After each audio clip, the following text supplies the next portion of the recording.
আজকের আলোচনার বিষয় গণতন্ত্র এবং জাতীয় ঐক্যের প্রতীক তারেক রহমান। তারেক রহমান কে?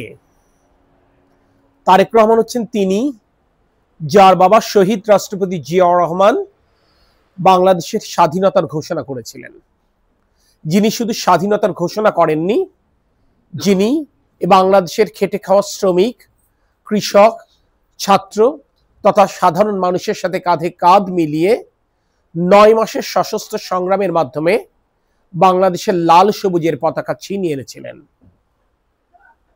আমরা সকলেই জানি মুক্তিযুদ্ধের যে চেতনার কথা বলি, সেই মুক্তিযুদ্ধের চেতনার মূল মন্ত্র ছিল গণতন্ত্র।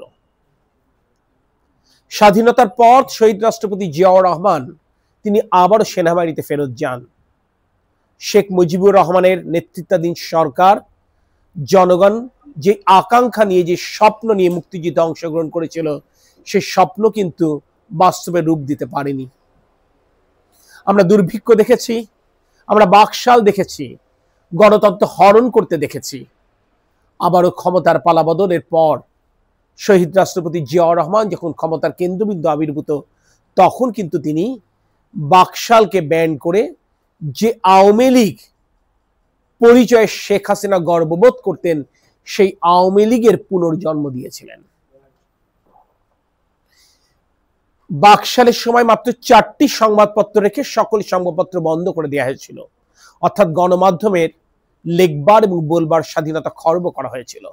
শহীদ রাষ্ট্রপতি জিয়াউর রহমান গণতন্ত্র পুনরুদ্ধার করলেন এবং তিনি সংবাদপত্রের লেখবার এবং বলবার স্বাধীনতা অবারিত করলেন। গণতন্ত্রের মূল মন্ত্র আরেকটি, আইনের শাসন। শেখ মুজিবুর রহমান তিনি আইনের শাসন ভুলণ্ঠিত করবার জন্য বিচারপতি নিয়োগ এবং অপসারণের ক্ষমতা তিনি জাতীয় সংসদের অধীনে নিয়ে এসেছিলেন। শহীদ রাষ্ট্রপতি Ziaur Rahman supreme judicial council তৈরি করে বিচারাঙ্গনের স্বাধীনতা বিচারালয়ের কাছে ফেরত দিয়েছিলেন। এরই ধারাবাহিকতায় কিন্তু শহীদ রাষ্ট্রপতি জিয়াউর রহমান একটি তলাবিহীন ঝুঁটির বাংলাদেশকে আত্মমর্যাদাশীল রাষ্ট্রে পরিণত করেছিলেন। শহীদ রাষ্ট্রপতি জিয়াউর রহমানের শাহাদাত বরণের পর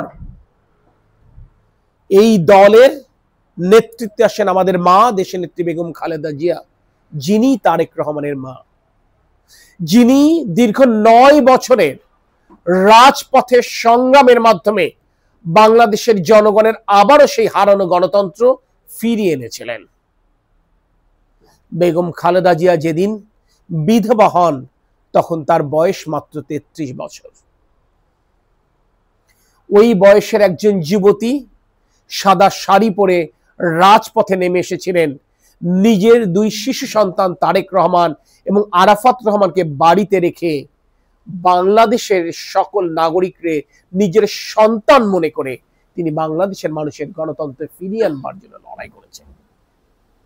তাহলে যে তারেক রহমানের বাবা গণতান্ত্রিক চেতনা হৃদয়ে ধারণ করে মহান মুক্তিযুদ্ধে অংশ নিয়েছিলেন এবং মুক্তিযুদ্ধের পর যখন গণতান্ত্রিক আকাঙ্ক্ষা, গণতান্ত্রিক চেতনা ভুলণ্ঠিত হলো স্বাধীনতা উত্তর সরকারের হাতে, সেই গণতন্ত্র ফিরিয়ে দিয়েছিলেন যেই তারেক রহমানের মা দীর্ঘ 9 বছরের স্বৈরাচার বিরোধী আন্দোলনের মাধ্যমে আবারও গণতন্ত্র ফিরিয়ে দিয়েছিলেন, সেই তারেক রহমান যে আপাদ মস্তক একটি গণতান্ত্রিক চেতনার মানুষ হবেন, এ ব্যাপারে তো নিশ্চয়ই কোনো প্রশ্ন থাকতে পারে না।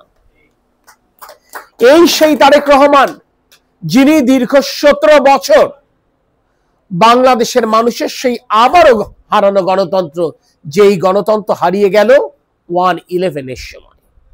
নিশ্চয়ই আপনাদের সে দিনগুলোর কথা স্মরণে আছেন, যেদিন কয়সার ভাই একটা তরুণ রাজনীতিক সাংগঠনিক সম্পাদকের দায়িত্ব পালন করছেন, কমরউদ্দিন সাহেব আমার পিতৃতুল্য মুরব্বী যিনি সভাপতির দায়িত্ব পালন করছেন, মালেক সাহেব যখন সাধারণ সম্পাদকের দায়িত্ব পালন করছেন, তখন তারেক রহমান হঠাৎ করেই আপনাদেরকে অপ্রস্তুত রেখেই কিন্তু অত্যন্ত অসুস্থ শরীরে যুক্তরাজ্যে আসলেন উন্নত চিকিৎসার্থে।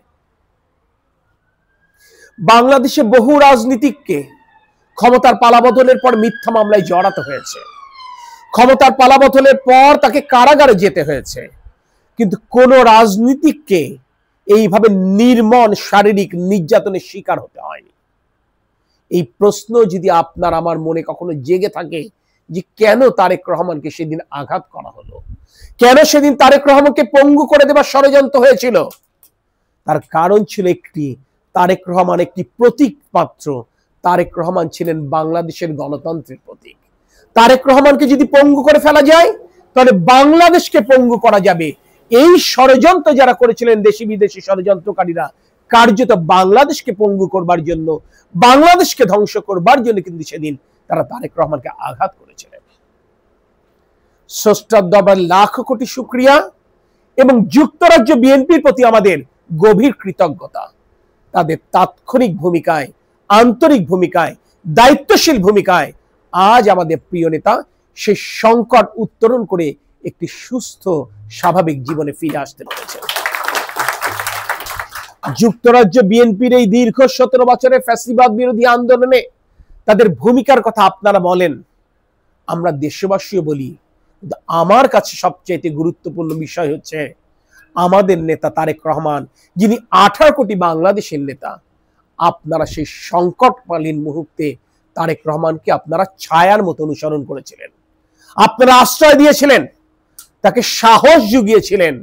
সে কারণে আমি মনে করি তারেক রহমান বাংলাদেশের জনগণের নেতৃত্ব দেবার জন্য প্রস্তুতি গ্রহণের সুযোগটি পেয়েছিলেন। সেই কারণে আলাদাভাবে কৃতজ্ঞতা যুক্তরাজ্য বিএনপির প্রতি আমাদের। আমরা জানি রাজপথের শুধু আন্দোলন করে, রাজপথে শুধু সংগ্রাম করে শেখ হাসিনার পতন আমরা নিশ্চিত করতে পারিনি। এর পেছনে বহু মানুষের শ্রম, বহু মানুষের আত্মত্যাগ, পদ্মার আড়ালে বহু মানুষের অনেক ত্যাগ এবং তিতিক্ষা রয়ে গেছে। আমরা রাজপথে আন্দোলন করেছি, কিন্তু আপনারা যারা প্রবাসে বাস করেছেন যুক্তরাজ্য বিএনপির মতো, সমগ্র ইউরোপে যারা কাজ করেছেন, সমগ্র আমেরিকাতে যারা কাজ করেছেন, মধ্যপ্রাচ্যে যারা কাজ করেছেন, আমাদের সেই সমস্ত প্রবাসী ভাইরা, আপনারা কিন্তু সোশ্যাল মিডিয়াতে, ভার্চুয়াল ওয়ার্ল্ডে আপনারা কিন্তু লড়াই করেছেন। আপনারা জনমত তৈরি করবার চেষ্টা করেছেন আন্তর্জাতিক বিশ্বে। আপনারা শেখ হাসিনাকে সারা বিশ্বের দরবারে ফ্যাসিস্ট স্বৈর শাসক হিসেবে চিহ্নিত করেছেন। আপনারা শেখ হাসিনাকে কার্যত সারা বিশ্বের মানচিত্রে একঘরে করে দিয়েছিলেন। সে কারণে কিন্তু শেখ হাসিনার পতন ত্বরান্বিত হয়েছিল।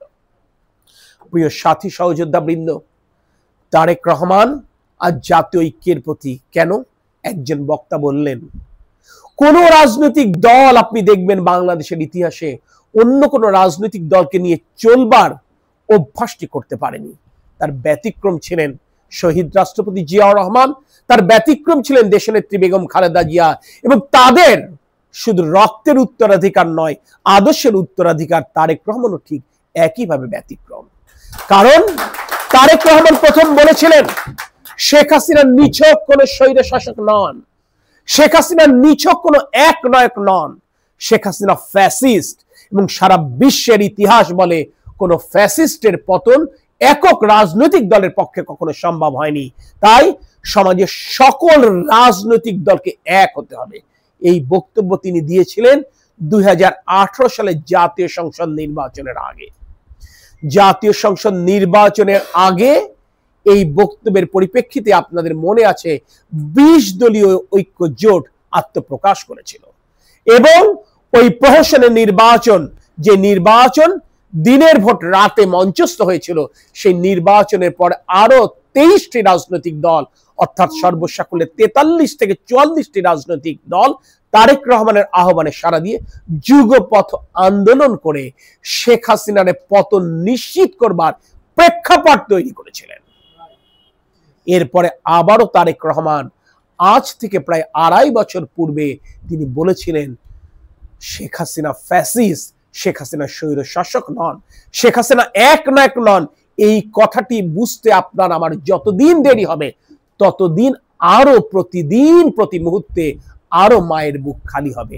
তাই শেখ হাসিনার পতন নিশ্চিত করবার জন্য শুধুমাত্র রাজনৈতিক দলের দায়িত্ব নয়, সমাজের সকল শ্রেণী পেশার মানুষ যেদিন রাজনৈতিক দলের সাথে এক কাতারে আসবে সেদিনই শেখ হাসিনার মতো ফ্যাসিস্টের পতন ত্বরান্বিত হবে।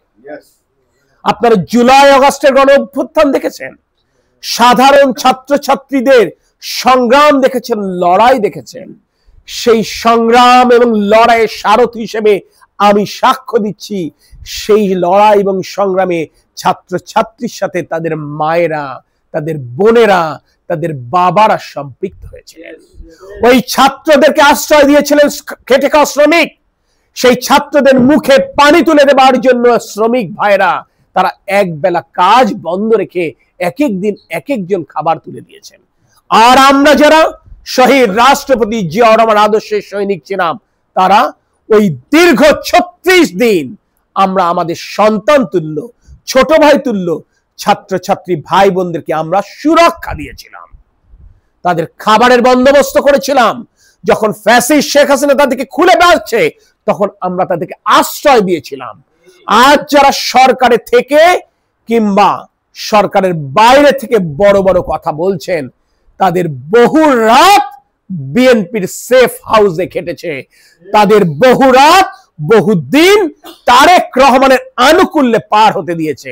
আমরা সৌজন্য কিংবা শিষ্টাচারের মাত্রা পরিত্যাগ করিনি বলে এই কথাটি আমরা খোলাসা করিনি, করতে চাই না। কারণ আমরা বিশ্বাস করেছিলাম যে সকল শ্রেণী পেশার মানুষ এক হলেই ফ্যাসিস্ট শেখ হাসিনার পতন সম্ভব বলেই কিন্তু আমরা সবাইকে নিয়েই শেখ হাসিনার পতন নিশ্চিত করতে চেয়েছি। 5ই আগস্টের